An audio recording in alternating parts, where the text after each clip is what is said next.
how likely is it that the Tokyo Olympics will still go ahead?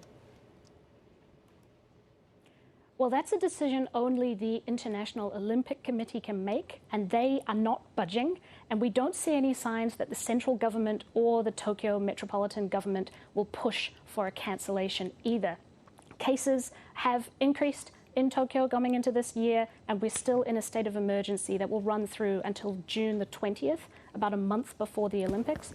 Although cases are declining, the vaccine rollout is not progressing as fast as in many other COVID hotspots around the world, the US and Europe. Although it's worth noting that the Japanese government never promised all the vaccinations would be done by the time of the Olympics. Their plan is to make sure the athletes and the people coming in are vaccinated as much as possible and then fence them off, keep them separate from the general population. They still have one tool in their toolbox. They can refund all of the tickets and hold the Olympics in empty stadiums, and that could provide one more layer of protection.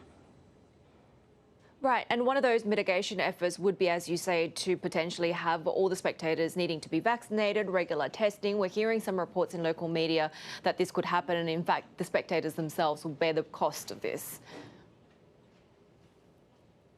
That's right. The Yomiuri daily newspaper just reported that this morning. So they say that capacity could run to up to 400,000 tests a day. That's assuming all those spectators want to pay for those tests and go ahead and go and see the events that they have tickets for. There's still a possibility that the stadiums could be at half capacity, for example.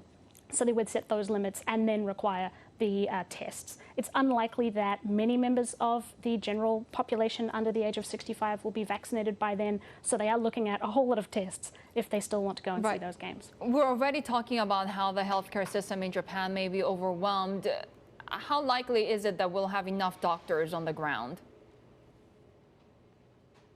Well, several medical associations and doctors' unions have said it will be tricky. We do think that about more than 70,000 people will come into the country. That's stripped down, of course, from what it originally would have been because fans from overseas will no longer be allowed to come in and watch. But even just with the athletes and their entourage, you're looking at a few tens of thousands of people coming in. Several of these doctors' unions have said the games should be cancelled in light of that. They don't feel confident going ahead. And the head of one medical organization said he'd like to see daily new cases in Tokyo get down to 100 or fewer by the end of June to call the Olympics safe. And at the moment, we're in the several hundreds of new cases per day, so still a way to go.